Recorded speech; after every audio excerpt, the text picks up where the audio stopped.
ఇప్పుడు ఇక్కడికి విచ్చేసిన మన అతిథులు ఎవరెవరైతే ఉన్నారో వాళ్ళు దయచేసి వేదిక మీకు రావాలి. ఉద్యోగం చేసే అవసరం ఉండొద్దు, పూర్తి స్థాయిలో తనకు నచ్చినట్టుగా బతకాలంటే నేను ఉద్యోగం సంపాదించాలని నిర్ణయం తీసుకొని 1 year బాబుని ఇంట్లో పెట్టి 2 years ఇక్కడ MA హిందీ 14వ ర్యాంకు సంపాదించి 2 years MA హిందీ చదివింది.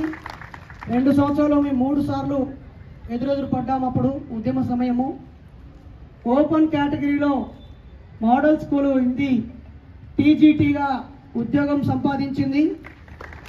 సో ఈ మూఢనమ్మకాల నిర్మూలన ఉద్యమానికి జాతీయ సమన్వయకర్త తాను జెండాను ఆవిష్కరి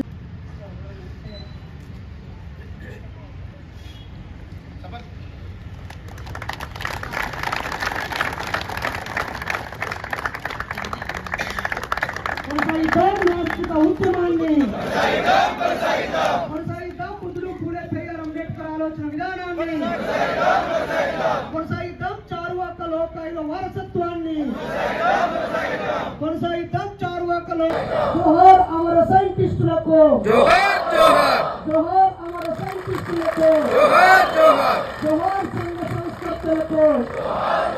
కొనసాగిద్దాం సంఘ సంస్కరణ ఉద్యమాన్ని, కొనసాగిద్దాం పెరియార్ సెల్ఫ్ రెస్పెక్ట్ ఉద్యమాన్ని, కొనసాగిద్దాం పూలే దంపతుల సత్యశోధక సమాజాన్ని. జై భీమ్, జై ఇన్సాన్. దేవుడు దయ్యము, మంత్రాలు తంత్రాలు, స్వర్గాలు నరకాలు నమ్మద్దు, మూఢనమ్మకాలని నమ్మద్దు. జై ఇన్సాన్, జై ఇన్సాన్. ఈ కార్యక్రమాన్ని ఉద్దేశించి ప్రారంభ సందేశం ఇవ్వాల్సిందిగా ఉస్మానియా యూనివర్సిటీ తెలుగు ప్రొఫెసర్ గారు, అలాగే ప్రస్తుతం ఇదే కళాశాలకి ప్రిన్సిపల్గా సేవలు అందిస్తూ ప్రతి సెలవు రోజుని సమాజంలో సుదూర ప్రాంతాలకు ప్రయాణించి ప్రసంగిస్తూ అటు అంబేద్కరిజాన్ని, ఇటు సంఘ సంస్కరణ ఉద్యమాన్ని, తెలుగు భాషా సాహిత్యాన్ని, అలాగే ప్రజా చైతన్యాన్ని కలిగించడం కోసం పనిచేస్తున్నటువంటి ప్రొఫెసర్ సిహెచ్ కాసిం సార్ గారిని ప్రారంభ సందేశం ఇవ్వాల్సిందిగా ఆహ్వానిస్తున్నాను. సభాధ్యక్షత వహిస్తూ నిర్వహిస్తున్న మిత్రుడు డాక్టర్ బైరి నరేష్, ఈ ముందు ఆర్ట్స్ కాలేజీ ప్రాంగణం ముందు వందలాది మంది నల్ల చొక్కాలు ధరించిన వందలాది మంది సైనికులారా, మీ అందరికీ పేరు పేరున జేపీ. మొట్టమొదటిసారి తెలంగాణ రాష్ట్ర ప్రభుత్వం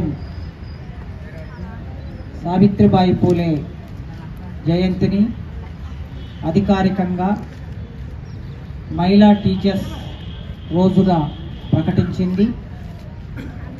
ప్రభుత్వం నిర్వహిస్తున్న ఈ కార్యక్రమం నిన్న దాదాపుగా అన్ని పాఠశాలల్లో, కళాశాలల్లో, విశ్వవిద్యాలయాల్లో సావిత్రిబాయి పూలే జయంతిని అధికారికంగా నిర్వహించారు.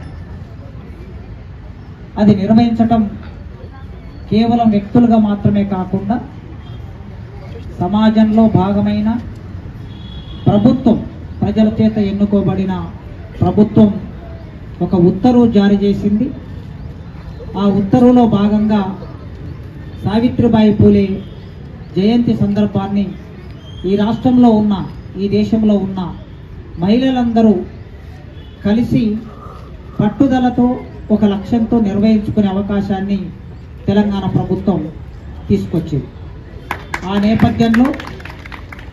నేపథ్యంలో మూఢనమ్మకాల నిర్మూలన సంఘం బాధ్యులు మీరందరూ కలిసి ఇవాళ ట్యాగూర్ ఆడిటోరియంలో చాలా ఘనంగా సావిత్రిబాయి పూలే జయంతి నిర్వహిస్తున్నందుకు మీకు అభినందనలు తెలియజేస్తున్నా. ఎందుకంటే ఏదో ఒక ఫోటో పెట్టి 5 మందో 10 మందో వచ్చి ఆ ఫోటో తీసుకొని వాట్సాప్లలో, ఫేస్బుక్లలో 5 మంది 10 మందితో ప్రచారం చేసుకొని ఒక కార్యక్రమం చేసినామని చెప్పుకోవడానికి ఇవాళ ఆర్ట్స్ కాలేజ్ ఒక వేదికలాగా ఉన్నది. అది సరైనది కాదు. సావిత్రిబాయి పూలే అంటే ఈ దేశానికి తల్లి లాంటి సావిత్రిబాయి పూలే జయంతిని ప్రభుత్వమే అధికారికంగా నిర్వహిస్తుంది. ప్రభుత్వమే అధికారికంగా నిర్వహించాలని ఉత్తర్వు జారీ చేసింది. ప్రభుత్వం నిర్వహించాలని ఉత్తర్వు జారీ చేసినప్పుడు మరి విద్యార్థులుగా, అధ్యాపకులుగా మనం వందలు వేలాది మందిగా సమీకరించబడి ఆ కార్యక్రమాన్ని నిర్వహించాలి. అందుకే మొన్న బైరి నరేష్ వచ్చినప్పుడు, నరేష్ అప్పటికి మేమిద్దరం మాట్లాడుకున్నప్పుడు ప్రభుత్వం ఉత్తర్వు జారీ చేయలేదు, ఇంకా జీవో రాలే. సావిత్రిబాయి పూలే జయంతిని ఘనంగా నిర్వహిద్దాం సార్, ఇది భారతదేశంలో ఒక టీచర్స్ డేగా ఇది ఉండాలి, ఆ ప్రచారాన్ని మనం తీసుకురావాలి అని అడిగాడు ఆయన. చాలా సంతోషం. ముందుకొచ్చినందుకు ఎంతమంది వస్తారు అని అంటే ఒక 500-600 మంది నుంచి 1000 మంది వరకు వస్తారన్నాడు. చాలా సంతోషం అనిపించింది. మేము మాట్లాడుకున్నది 10 రోజుల కిందట, కానీ మొన్న 3వ తారీఖు నాడే ప్రభుత్వం ఉత్తర్వు జారీ చేసింది. ఇవాళ 5వ తారీఖు నాడు ప్రభుత్వమే ఉత్తర్వు జారీ చేసిన దాన్ని చాలా గొప్పగా మీరందరూ ఇంతమంది కలిసి సావిత్రిబాయి పూలే జయంతి నిర్వహించడానికి ముందుకొచ్చారు. కనుక ఎవరిదైనా సరే మహనీయులది. ఈ ఆర్ట్స్ కాలేజ్ ముందు చిన్న ఫోటో పెట్టి కార్యక్రమాలు చేయకూడదు, వాళ్ళకి అగౌరవం అట్లా చేస్తే. ప్రధానంగా ప్రభుత్వాలే అధికారికంగా చేస్తున్నాయి. అంబేద్కర్ జయంతి దేశమంతా ప్రభుత్వమే నిర్వహిస్తుంది. తర్వాత జగజీవన్ జయంతి ప్రభుత్వమే దేశమంతా నిర్వహిస్తుంది. సావిత్రిబాయి పూలే, మహాత్మా జ్యోతిరావు పూలే వీళ్ళందరూ ప్రభుత్వమే అధికారికంగా నిర్వహిస్తుంది, ఈవెన్ గాంధీతో సహా. కనుక వీళ్ళకి ఈ ఆర్ట్స్ కాలేజ్ ముందు ఒక చిన్న ఫోటో పెట్టి దండ వేసి మనం చేశామని ఫోటో ప్రదర్శించుకోవడం కోసం కాకుండా జ్ఞానాన్ని పెంపొందించే విధంగా ఒక అకాడమిక్ ఈవెంట్ జరపాలి. అకాడమిక్ ఈవెంట్ అంటే ఆర్ట్స్ కాలేజ్ ముందు అకాడమిక్ ఈవెంట్స్ జరగాలి. ఎప్పుడైనా ఏది ఒక సెమినార్ నిర్వహించాలి ఒక టాపిక్ మీద. ఇప్పుడు భారత రాజ్యాంగంలో ఒక ఆర్టికల్ మూఢనమ్మకాలకు వ్యతిరేకంగా ఒక ఆర్టికల్ రాయబడింది. ఆర్టికల్ 51A అనేది భారత రాజ్యాంగంలో 51A అనే ఒక ఆర్టికల్ ఏం చెప్తుందంటే, ఈ భారతదేశంలో పౌరులందరూ, చదువుకున్న పౌరులందరూ, జ్ఞానమున్న పౌరులందరూ, ఆలోచించే పౌరులందరూ ఏం చేయాలి? మూఢనమ్మకాలకి వ్యతిరేకంగా పనిచేయాలని రాజ్యాంగంలో ఆర్టికల్ చెప్తుంది. ఇది మన బాధ్యత. దానితో పాటు యూజీసీ గైడ్లైన్స్ ఏమున్నాయంటే, ప్రతి టీచర్, ప్రతి ప్రొఫెసర్ ఏం పని చేయాలంటే to provoke scientific temper in the curriculum. మనము చదివే చదువుల్లో సైంటిఫిక్ టెంపర్ ఉండాలి అని చెప్తున్నది. సైంటిఫిక్ టెంపర్ అంటే శాస్త్రీయ ఆలోచన ఉండాలని యూజీసీ చెప్తుంది. మాకు ఒక నిర్దేశం. ప్రతి టీచర్ ఏం పని చేయాలి? శాస్త్ర సాంకేతిక పరిజ్ఞానాన్ని సమాజంలో, ప్రజల్లో పరివ్యాప్తి చేయడానికి, విశ్వవ్యాప్తి చేయడానికి ప్రతి ఉపాధ్యాయుడు స్కూల్ నుంచి మొదలుపెట్టి యూనివర్సిటీ వరకు కృషి చేయాలని మాకు యూజీసీ నిర్దేశిస్తుంది. అదేవిధంగా ఆదేశ సూత్రాల్లో ప్రాథమిక హక్కుల్లో ఒక సంస్థ టెంపర్, ఏది సైంటిఫిక్ టెంపర్ డెవలప్ చేయటం అనేది మన బాధ్యత. భారత రాజ్యాంగం మనకు చెప్పిన దాని ప్రకారం ఇది ఒక అకాడమిక్ యాక్టివిటీ. కనుక ఈ అకాడమిక్ యాక్టివిటీని సావిత్రిబాయి పూలే జయంతి సందర్భంగా మీరందరూ, ఈ దేశంలో ఇంకా అక్షరాస్యత రేటు చాలా తక్కువగా ఉన్నది. అక్షరాస్యత రేటు ఇంకా 60-65% మాత్రమే వచ్చాం. మనం 100% అక్షరాస్యత సాధించాల్సిన అవసరం ఉన్నది. అందుకోసమే ఇంకా 30-40% నిరక్షరాస్యులు ఉన్న భారతదేశంలో చేతబడి చేశాడనే మూఢనమ్మకంతో ఈ దేశంలో కొందరు ప్రజలని చెట్టుకు కట్టేసి కొడుతున్నారు. భారతదేశంలో 75 సంవత్సరాలు అయింది దేశానికి స్వాతంత్రం వచ్చి, భారతదేశ రాజ్యాంగం అమల్లోనికి వచ్చి, కానీ ఇంకా చేతబడి చేశాడని చెట్టుకు కట్టేసి కొడుతున్నారు. ఎవరు వీళ్ళంతా దీనికి గురవుతున్న వాళ్ళు? ఎస్సీలు, ఎస్టీలు, బీసీలు, పేద వర్గాలు దీనికి గురవుతున్నారు. పండ్లు ఊడదీస్తున్నారు. నువ్వు ఈ పండ్లు ఉండబట్టే కదా మంత్రించావు, నీకు ఈ పండ్లు ఊడబెట్టితే మంత్రానికి శక్తి ఉండదు అని కొడుతున్నారు. హైదరాబాద్ ఒక 20-30 కిలోమీటర్ల దూరంలో, 50 కిలోమీటర్ల దూరంలో ఈ సంఘటనలు జరుగుతున్నాయి. అదే విధంగా దేవుడి పేరు మీద, దయ్యం పేరు మీద, దేవదాసి పేరు మీద ఒక మహిళను దేవునికి పెళ్లి చేసేస్తున్నారు. నారాయణపేట జిల్లాలో, మక్తల్ జిల్లాలో, ఇటు మెదకులో కొన్ని ప్రాంతాల్లో, నిజామాబాద్లో కొన్ని ప్రాంతాల్లో, ఇంకా మన తెలంగాణ రాష్ట్రంలో ఇప్పటికీ ఇంత చైతన్యం ఉన్న తెలంగాణ రాష్ట్రంలో ఒక 10 ఏళ్ళు ఉన్న అమ్మాయిని తీసుకెళ్లి దేవునికి పెళ్లి చేస్తున్నారు. నీవు దేవుని పెళ్ళాని దేవునికి పెళ్లి చేస్తే ఆ ఊరిలో ఉన్నటువంటి పెద్ద కులాల వాళ్ళందరూ అమ్మాయిని జీవితాంతం ఉపయోగించుకుంటారు. ఇది మూఢనమ్మకం. ఈ మూఢనమ్మకాలన్నీ ఇంకా మన సమాజంలో కొనసాగుతూ ఉన్నాయి. ఇంకా మనం కాళ్ళకి నల్ల దారాలు కట్టుకొని తిరిగేటటువంటి వాళ్ళు సాఫ్ట్వేర్ కంపెనీల్లో నెలకి 20-30, 2-3 లక్షల జీతాలు తీసుకొని అత్యున్నతమైన చదువు చదువుకున్న సాఫ్ట్వేర్ ఎంప్లాయీస్ కూడా నల్ల దారాలు కట్టుకొని తిరుగుతున్నారండి భారతదేశంలో. దేనికి సంకేతం ఈ నల్ల దారం? ఇవాళ మీరందరూ నల్ల సెట్ చేసుకున్నారు. ఈ నల్ల సెట్ అనేది ఇండియన్ కలర్, ఒక రకంగా ద్రవిడుల కలర్. భారతదేశంలో ఇటువైపు అటువైపు 2 విభజన చేస్తే ఈ ద్రవిడులకు సంబంధించిన కలర్, ఈ ద్రవిడులకు సంబంధించిన కలర్ మీరు వేసుకొని వచ్చారు. ఇది ఒక ఆత్మగౌరవ సంకేతంగా మీరు వేసుకున్నారు. కానీ మూఢనమ్మకంగా దారం కట్టుకొని ఇంత చదువుకొని ఏం లాభం అండి? ఒక మూఢనమ్మకం. దిష్టి తగులుతుందట. ఏదో చిన్నప్పుడు నాకు ఊకే కడుపు నొప్పి వేసేది. కడుపు నొప్పి ఎందుకు వేస్తుంది? మనం తిన్నది అరగకపోతే కడుపు నొప్పి వేస్తుంది. నేను బక్కగా ఉన్నా కదా, బాగా తినలేదు కనుక నిజంగా బక్కగా ఉన్నా. బాగా అప్పుడు బాగా తిని ఉంటే లావు అయ్యేటోని. మా అమ్మ కడుపు నొప్పి వేసి వీరికి అని చెప్పేసి మా ఇంటి పక్కనే డక్కలెంకటం ఉండేది. ఆమె నాయనమ్మ అనేటోళ్ళం మేము. ఆ డక్కలెంకటం తీసుకొచ్చేది. ఆమె మంత్రం మంత్రించేది నాకు రోజు. మంత్రించి మంత్రమే నాకు వచ్చేసింది. కుడుములు తింటే కూలార్తి, అడవులు తింటి అలతేర్చి, పసి బిడ్డకు తగిన దిష్టి, పాలి వానికి తలుగు, కింది రెప్ప కింది గడదు, పై రెప్ప పై గడదు, కానీ పాపం గడదు. ఇక చదివి నాకు నోటికి వచ్చి ఒక రోజు అన్నా, అబ్బా నీ మంత్రం నాకు వచ్చిందంటే, అరే వచ్చిందా అన్నది. ఏది చదువు అన్నది. చెప్పేసాను. చెప్తే ఒరే ఈ మంత్రం ఎక్కడ పడ్డా ఇప్పుడు నేను మీకు 300 మంది ముందు మీ ముందు చదివేశాను. అంటే ఇంత పాపం వాళ్ళకు చదువు లేక విశ్వాసం అంతే. ఏం మంత్రి ఇచ్చేది? ఆమె ఉప్పుకు మంత్రి ఇచ్చేది. ఆ ఉప్పును మనం కడుపులో వేసుకుంటే ఏమవుతుంది? దానికి రసాయన క్రియ జరుగుతుంది. ఉప్పుకి ఆమ్ల లక్షణం ఉంటుంది కనుక లోపలికి వెళ్ళి ఏం చేస్తుంది? అరగకపోతే అరిగేటట్టు చేస్తుంది. సైంటిఫిక్ నేచర్ ఉంది దాంట్లో, పదార్థంలో. కానీ ఒక మూఢనమ్మకం. అందుకే భారతదేశంలో ఇంకా మూఢనమ్మకాలు కొనసాగుతూ ఉన్నాయి.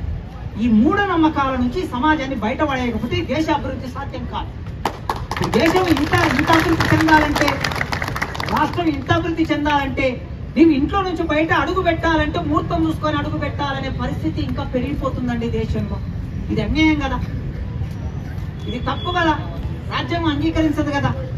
అందుకోసమే మరి ఎవరు చైతన్యం చేయాలి? మనమే చదువుకున్న వాళ్ళని చైతన్యం చేయాలి. ఎట్లా చైతన్యం చేయాలి? ఇదో ఇట్లా అకాడమిక్ గా ఒక సెమినార్ పెట్టాలి. ఓ 10 మందిని పిలవాలి, మాట్లాడాలి. విద్యార్థి సంఘాలు చేయాల్సిన పని ఏమిటంటే, రాజకీయ నాయకుల బ్యానర్లను ఇక్కడ వేలాడదీయటం కాదు. ఆర్ట్స్ కాలేజ్ అంటే మన తాత ముత్తాతల రక్త మాంసాలతో నిర్మాణం అయిందండి ఆర్ట్స్ కాలేజ్. ఇదో ఇక్కడ ఉన్న వాళ్ళు ఎందరో మీరెందరో చదువుకున్నారు. ఇక్కడ మన పోలీసు మిత్రులు ఉన్నారు, అధికారులు, పోలీస్ అధికారులు ఉన్నారు. ఈ పోలీస్ అధికారులు అందరూ ఇక్కడనే చదువుకున్నారు. మీరు తెలంగాణలో ఏ పోలీస్ అధికారులు అయినా చూడండి, ఆర్ట్స్ కాలేజీలోనే చదువుకున్న వాళ్ళే ఉంటారు. యూనివర్సిటీలో మన ఓయిలో చదువుకున్న వాళ్ళు ఉంటారు. ఇంత పెద్ద పెద్ద అధికారులకు నిలయమైంది ఒక రకంగా. దీని పట్ల మనకు గౌరవం ఉండాలి. ఆ గౌరవాన్ని వదిలేసి ఎవరో మంత్రుల బొమ్మలు తీసి వేలాడదీస్తుంటారు. నాకైతే ఎంత బాధ అనిపిస్తుంది. తెలంగాణలో ఈ కల్చర్, నేను యూనివర్సిటీలో 30 ఏళ్ల నుంచి ఉన్నా, 94 నుంచి ఇక్కడ ఉన్నా. నేను 94 నుంచి ఎన్నడూ ఈ 10 ఏళ్లలో చూసిన కల్చర్ను ఓయిలో చూడలేను. ఆంధ్ర యూనివర్సిటీకి పోతే, నాగార్జున యూనివర్సిటీకి పోతే, శ్రీకృష్ణదేవరాయ యూనివర్సిటీకి పోతే ఆంధ్రలో అక్కడ కల్చర్ ఉంది. ఏమిటంటే రాజకీయ నాయకుల బొమ్మలు అక్కడ వేలాడదీసే వాళ్ళు బ్యానర్ల మీద. కానీ తెలంగాణలో ఆ కల్చర్ లేదు. కానీ ఈ 10 ఏళ్లలో వచ్చింది. ఇది తప్పుడు కల్చర్. రాజకీయ నాయకులకి ఉస్మాన్ యూనివర్సిటీకి ఏ సంబంధము లేదు. ఇది స్వయం ప్రతిపత్తి కలిగిన బాడీ. పైగా రాజకీయ నాయకుని కొడుకుకు సంబంధించిన బర్త్డేలు కూడా ఇక్కడ నిర్వహిస్తున్నారండి. ఇది విషాదం. విద్యార్థులు ఏం చేయాలి? న్యాయం కోసం ఆలోచించాలి, బాగా చదవాలి, సెమినార్లు పెట్టాలి, ఆలోచన సమాజంలో పరివర్తి చేయాలి. చేయకపోగా రాజకీయాలు చేస్తున్నారు. పాపం రోజు మా ఓయూ పోలీస్ స్టేషన్ మిత్రులకి ఎంత ఇబ్బంది అంటే, ఏమైనా స్కాలర్షిప్ల కోసం మాట్లాడతారు వీళ్ళు, విద్యార్థులు సంఘాలు మాట్లాడవు.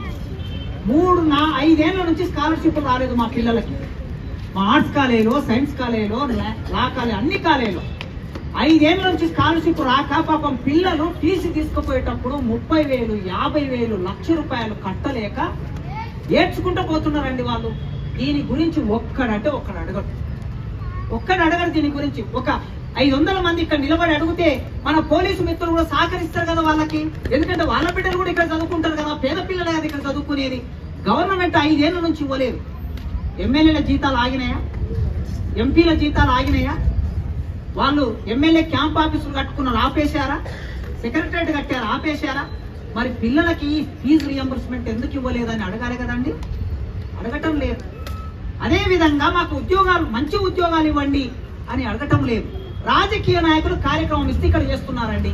దాని మూలంగా మా పోలీసు మిత్రులకు కూడా పెద్ద ఇబ్బంది. అంటే ఈ సమస్య అనేది ఆర్ట్స్ కాలేజీని జ్ఞానాన్ని వికసింపజేసే కాలేజీగా నిర్మాణం చేయాలి, డిబేట్లు నిర్వహించాలి, జ్ఞానాన్ని పెంపొందించాలి. ఈ ఆర్ట్స్ కాలేజీ విద్యార్థులంటే ఈ ప్రపంచానికి దిశానిర్దేశం చూపించే విద్యార్థులుగా మారాలి. ఆ పద్ధతిలో ఇక్కడున్న మీరు, బహుశా మీరు ఎవరు కూడా అట్లా రాజకీయ నాయకులకి ఎవరు చేయరు. ఇక్కడున్న మీ విద్యార్థులు ఎవరైనా సరే ఒక ఇంటలెక్చువల్ డిబేట్ కండక్ట్ చేయండి, సమాజాన్ని ముందుకు నడిపించండి, చైతన్యం చేయండి. సావిత్రిబాయి పూలే ఆమె మనకు తల్లి లాంటిది. 200 సంవత్సరాలు అంటే 196 సంవత్సరాల కిందట, ఇంకా 4 ఏళ్ళు అయితే ఆ తల్లి పుట్టి 200 ఏళ్ళు అవుతుంది. 200 ఏళ్ల కిందట చదువుకునే అవకాశం లేని చోట, బడికి వెళ్లే అవకాశం లేని చోట మనశాస్త్రం అనే ఒక పుస్తకం రాసి ఆ పుస్తకంలో ఏం మాట రాశారో తెలుసా? చదువుకున్న అమ్మాయి అన్నం పెడితే అన్నములో ఉన్న మెతుకులు పురుగులుగా మారిపోతాయని రాశారండి ఒక పుస్తకంలో. మనశాస్త్రం అనే పుస్తకంలో ఇది రాశారు. అందుకోసం అమ్మాయిని చదివించొద్దు అనుకున్నారు ఆ రోజు. 300 ఏళ్ల కిందట, 400 ఏళ్ల కిందట. చదువుకున్న అమ్మాయిని ఎవడైనా పెళ్లి చేసుకుంటే ఈ పెళ్లి చేసుకున్నవాడు స్వర్గానికి వెళ్లకుండా నరకానికి వెళ్తాడని రాశారండి ఆ పుస్తకంలో. ఆ పుస్తకం కొన్ని వేల సంవత్సరాలు మన సమాజాన్ని అట్లా నడిపించింది, గుడ్డిగా నడిపించింది, మూఢనమ్మకంతో నడిపించింది. కనుక సావిత్రిబాయి పూలే, మహాత్మా జ్యోతిరావు పూలే ఆ పుస్తకం తప్పు అని చెప్పి అమ్మాయిలు చదువుకుంటేనే ఇల్లాలు చదువు ఇంటికి వెలుగు అని మాట్లాడారు కదా ప్రభుత్వం. అమ్మాయి చదువుకుంటేనే సమాజానికి వెలుగు. చదువుకున్న అమ్మాయి ఇంట్లో ఉంటే, చదువుకున్న అమ్మాయి ఉద్యోగం చేస్తే సిన్సియర్గా పనిచేస్తారు, కమిట్మెంట్తో పనిచేస్తారు. పిల్లల్ని ఎట్లా చూసుకుంటారో, కుటుంబాన్ని ఎట్లా చూసుకుంటారో వాళ్ళు విశ్వవిద్యాలయాన్ని కూడా అట్టే చూసుకుంటారు, పాఠశాలను కూడా అట్టే చూసుకుంటారు, ఓపికతో పనిచేస్తారు. కనుక అమ్మాయిల అక్షరాస్యత రేటు ఇవాళ మన ఉస్మానియా యూనివర్సిటీలో 74% ఉన్నారు అమ్మాయిలు. నా తెలుగు డిపార్ట్మెంట్లో 44 మంది ఇంటేక్ అయితే 43 మంది అమ్మాయిలు ఉన్నారు. ఇది ఒక రకంగా సంతోషించదగ్గ విషయం. మరి ఈ అమ్మాయిలకి క్వాలిటీ ఎడ్యుకేషన్ బోధించవలసిన అవసరం ఉంది. మంచి విద్య బోధించాలి. నా బాధ్యత ఏమిటి? ప్రిన్సిపాల్గా ప్రొఫెసర్లు అందరూ రోజు క్లాస్కి రావాలి, పాఠం చెప్పాలి. స్టూడెంట్స్ అందరూ రోజు క్లాస్కి రావాలి, పాఠం వినాలి. ప్రిన్సిపాల్గా నా బాధ్యత అదే. అది నేను చేయలేకపోతే నేను ప్రిన్సిపాల్ కుర్చీ మీద కూర్చోవడం అనేది వేస్ట్. అందుకే టీచర్లు ఈ పిల్లలకి, అట్టడుగు వర్గాల నుంచి వచ్చిన ఈ పిల్లలకి జ్ఞానాన్ని అందించడం కోసం ప్రయత్నం చేయాలి. అది వారి బాధ్యత. విద్యార్థులు క్లాస్కు రావాలి, అది వారి బాధ్యత. సమాజాన్ని వికసింపజేయాలి. మన సమాజంలో 10% మంది దగ్గర 10% మంది చేతుల్లో 90% సంపద ఉన్నది, 90% మంది చేతుల్లో 10% సంపద ఉన్నది. అంటే ఆర్థిక అసమానతలు చాలా ఎక్కువగా ఉన్నాయి. ఒక చిన్న ఉద్యోగి కూడా, ప్రభుత్వ ఉద్యోగి కూడా ఒక మంచి హాస్పిటల్కి వెళ్ళి వైద్యం చేసుకోలేని పరిస్థితుల్లో మన సమాజం ఉన్నది. ఇవాళ నెలకి 50,000 జీతం సంపాదించే ఒక ఉద్యోగి కూడా ఒక మంచి హాస్పిటల్కి ఏమైనా ప్రాణ ముప్పు వస్తే అప్పులు చేయవలసిన పరిస్థితి ఏర్పడుతుంది. మంచి విద్య చదివించుకుందామంటే, పిల్లల్ని మంచి స్కూల్లో చేర్పిద్దామంటే 1వ తరగతి 2వ తరగతిలోనే 2 లక్షలు 3 లక్షలు ఫీజు చెల్లించే పరిస్థితి ఎందుకు ఏర్పడింది? మరి నాణ్యమైన విద్య ఎట్లొస్తుంది? అందరికీ సమాన విద్య ఎట్లొస్తుంది? విద్యలో సమానత్వం లేదు, ఆర్థిక సమానత్వం లేదు, సామాజిక సమానత్వం లేదు, రాజకీయ సమానత్వం లేదు. ఇవన్నీ లేకపోవడానికి మహాత్మా జ్యోతిరావు పూలే ఒక మాట అన్నాడు, విద్య లేకపోవటం మూలంగా వివేకం లేదు, వివేకం లేకపోవటం మూలంగా చైతన్యము లేదు, చైతన్యం లేకపోవటం మూలంగా పోరాటము లేదు, పోరాటం లేకపోవటం మూలంగా ఆర్థిక రాజకీయ సమానత్వం లేదు. వీటన్నిటికీ మూలం ఏమిటంటే విద్య లేకపోవటము అని చెప్పాడు ఆయన. అందుకే ఆ విద్యను పెంపొందించే బాధ్యత మూఢనమ్మకాల నిర్మూలన సంఘం తీసుకొని సావిత్రిబాయి పూలే జయంతిని వాళ్ళు జరుపుతున్నారు కనుక మీరు ఎక్కువ కాలం పనిచేయాలని నేను కోరుకుంటున్నాను. ఎక్కువ కాలం ఇక్కడ ఉన్న చూస్తే ఎక్కువ మంది 30 ఏళ్ల లోపు వాళ్ళే నాకు కనిపిస్తున్నారు. 30 ఏళ్ల లోపు వాళ్ళు. మీ మీద ఒక బాధ్యత ఉంది, మీ మీద ఒక నమ్మకం ఉంది. నాకు 30 ఏళ్ల లోపు వాళ్ళంటే మీరు ఇంకా 70 ఏళ్ళు పనిచేస్తారని అర్థం. 70 ఏళ్ళు మీరు 70 ఏళ్ళు పనిచేయాలంటే మత్తు పదార్థాలకు గురి కావద్దు, సిగరెట్ తాగొద్దు, మందు తాగొద్దు, డ్రగ్స్ తీసుకోవద్దు, తల్లిదండ్రులను ప్రేమతో చూసుకోవాలి, కుటుంబాన్ని మంచిగా చూసుకోవాలి. రోజు పొద్దున్నే 4 నుంచి 5 గంటల మధ్యన నిద్ర లేవాలి, శరీరానికి వ్యాయామం చేయాలి, మంచి ఆహారం తీసుకోవాలి. అప్పుడే మీరు ఆరోగ్యంగా ఉంటారు. మీరు అనారోగ్యానికి గురైతే సమాజం అనారోగ్యానికి గురవుతుంది. మొన్న ఒక మీటింగ్కి వెళ్ళాను నేను ఒక జిల్లాలో. ఒక సిఐ మిత్రుడు వచ్చాడు, మా స్టూడెంట్ వచ్చి ఆ సిఐ ఏం చెప్పాడు తెలుసా? సార్ మీరు ఈ మీటింగ్లో ఒక మాట చెప్పండి సార్ అన్నాడు. పోతే మీరు చెప్తే వింటారు, చెప్పండి అన్నాడు. ఏమిటి చెప్పాలి అని అంటే, మొన్న 3 యాక్సిడెంట్లు జరిగాయి నా పోలీస్ స్టేషన్ పరిధిలో. ఈ 3 యాక్సిడెంట్లు కూడా తాగి ఒకడు వేగంగా ప్రయాణం చేసి వెళ్ళి లారీకి గుద్దుకొని చచ్చిపోయాడు సార్. 2 బండి మీద చచ్చిపోయారు, ఇంకొకరు కొట్టుకొని చచ్చిపోయారు. తాగిన తర్వాత ఒకరి మీద ఒకరు గొడవ పెట్టుకొని వాడు బాటిల్ను పగలగొట్టి దాంతో పొడిచి చంపెడతాను మిత్రుడిని. ఇట్లా చెప్పి ఒక కొడుకు తాగిన మత్తులో తండ్రిని చంపేశాడు. ఇట్లాంటి సంఘటనలు జరుగుతున్నాయి సార్, మీరు మీటింగ్లో చెప్పండి అన్నాడు. ఇవాళ మన పోలీసులు అంటే ఎవరు? ఒకప్పుడు అంటే పై వర్గాల నుంచి, పై కులాల నుంచి పోలీసులు వచ్చేవాళ్ళండి. ఇప్పుడు పాపం ఎస్ఐలు, సిఐలు, డిఎస్పీలు, కానిస్టేబుళ్ళు అందరు కింది కులాల నుంచి, కింది వర్గాల నుంచి, పేద వర్గాల నుంచి వస్తున్న వాళ్ళే. మన అన్నలే వాళ్ళు, మన తమ్ములే వాళ్ళు. వాళ్ళు బాధపడుతున్నారు. ఏం బాధపడుతున్నారు? మన వాళ్ళు తాగొద్దని, డ్రగ్స్కు గురి కావద్దని, గంజాయి తాగొద్దని, ఆరోగ్యంగా ఉండాలని. ఈ సమాజంలో ఆరోగ్యంగా ఉంచడం అనేది మన బాధ్యత.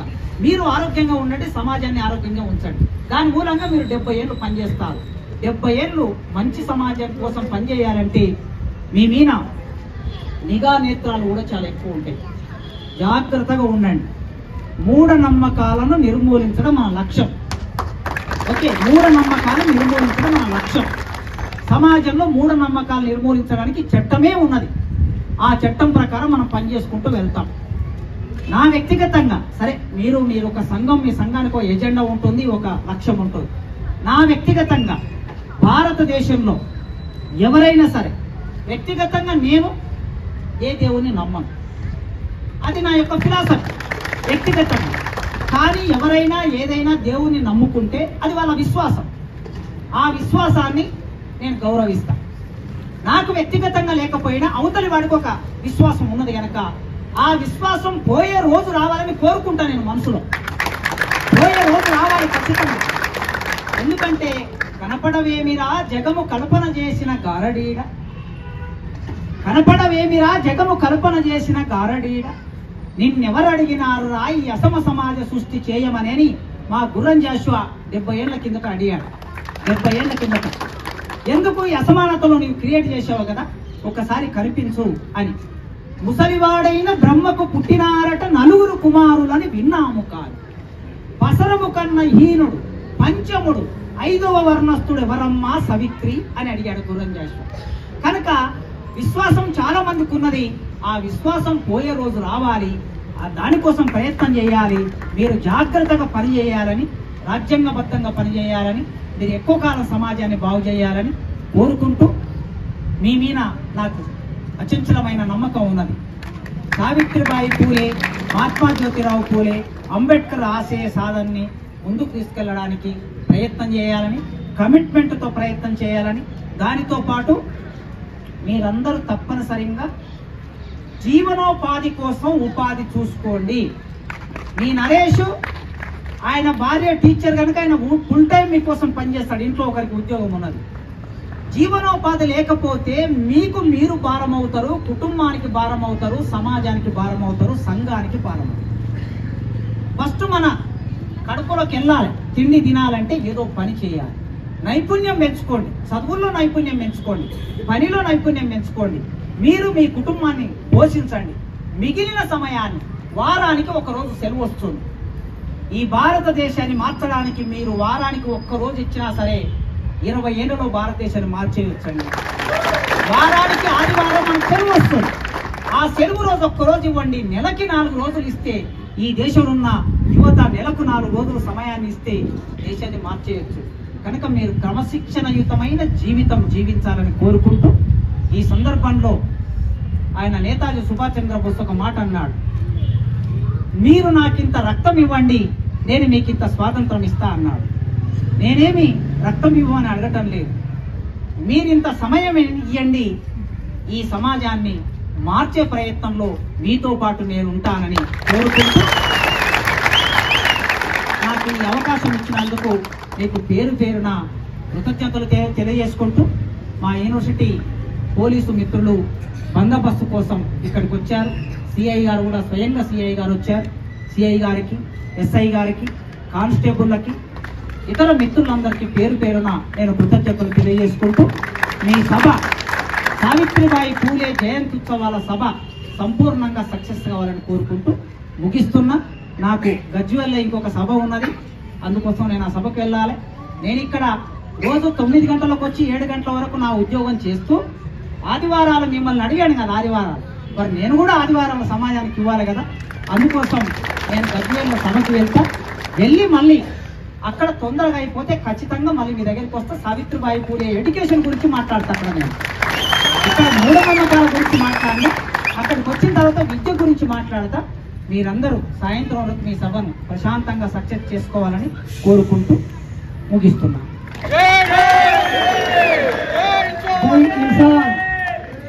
జై ఇన్సాన్, జై ఇన్సాన్. Thank you. మసీదులో ప్రార్థనలు, నమాజులు చేస్తూ, లేని దేవుడి ముందు భక్తిని ప్రదర్శిస్తూ ఇతర మతస్థులను ద్వేషించడం ఎట్టి పరిస్థితుల్లో దేశభక్తి కాదు, కాదు, కాదు. మనుషులను ప్రేమించడం దేశభక్తి, సమస్యల పరిష్కారం కోసం పోరాడడం దేశభక్తి, పోరాడుతున్న వారికి భుజం ఇవ్వడం దేశభక్తి, రాజ్యాంగాన్ని గౌరవించడం దేశభక్తి, బాబాసాహెబ్ను గౌరవించడం దేశభక్తి. దేశవ్యాప్తంగా బాబాసాహెబ్ మీద కుట్ర జరుగుతుంది కాబట్టి ఈరోజు మనమందరం యూనివర్సిటీ వేదికగా నువ్వు బాబాసాహెబ్ బాబాసాహెబ్ బాబాసాహెబ్ అంటే స్వర్గం పోతారన్నావు, దేవుని మొక్కితే స్వర్గం అన్నావు కదా. మాకెవ్వరికి స్వర్గం అక్కర్లేదు. ఎవరి కాదు స్వర్గం అవసరం లేదు. నరకం ఉంటే ఆడికే పంపి. ఎందుకంటే మా పేదోళ్ళు కష్టాలు కన్నీళ్ళు ఉండేటోళ్ళు అందరూ రకరకాల చిన్న చిన్న పొరపాటు చేసి మా వాళ్ళు ఆడనే ఉంటారు. నిజమా కాదా? కాబట్టి పైకి విమానాలు పోయినాయి, స్వర్గాలేవు, నరకాలేవు, బూటకం.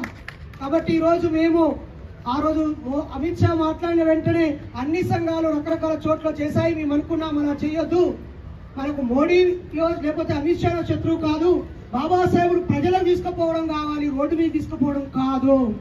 అందుకే ఇక్కడికి వచ్చిన 100 జిల్లాల్లో నుంచి వచ్చిన మీ అందరికీ బాబాసాహెబ్ ఫోటోని నేను, అలాగే పూలే దంపతుల ఫోటోని సుజాత గారు మీ అందరికి ప్రతి ఒక్కరికి ఇస్తాము.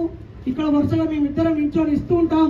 వీటికి వచ్చి తీసుకొని మన యూనివర్సిటీ పడేలా ఫోటో దిగి మనం ఇలా నడుచుకుంటూ కావురు ఆడిటోరియం దగ్గరికి వెళ్దాం. అక్కడ పుస్తకావిష్కరణ ఉంది, పాట ఆవిష్కరణ ఉంది, డప్పు దరువులు ఉన్నాయి, డాన్సులు ఉన్నాయి, పరిచయాలు ఉన్నాయి, అలాగే కులాంతర పెళ్లి చేసుకున్న వాళ్ళకి అభినందనలు ఉన్నాయి, మంచి డాక్యుమెంట్స్ చూసే ఉంది.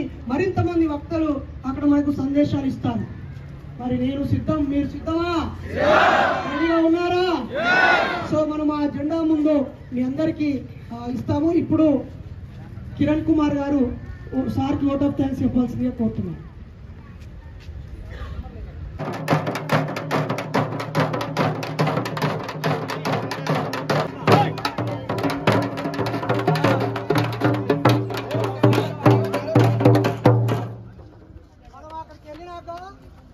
ట్రాఫిక్ ఏమాత్రం అంతరాయం కలగొద్దంటే ఇద్దరు వెనకాల ఇద్దరు పోవాలి. గుంపుగా వెళ్తే వెనకాల ట్రాఫిక్ ఇబ్బంది అవుతుంది. ఓకేనా? జై భీమ్, జై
जिंदाबाद जिंदाबाद जिंदाबाद जिंदाबाद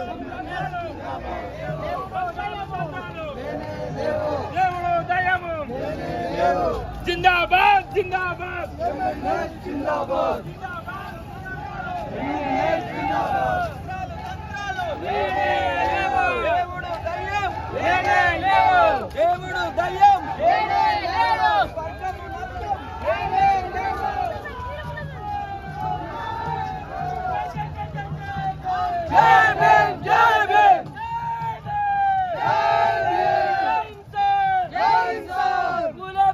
అంబేద్కర్ భగత్ సింగ్ ఆశయాలను కొనసాగిద్దాం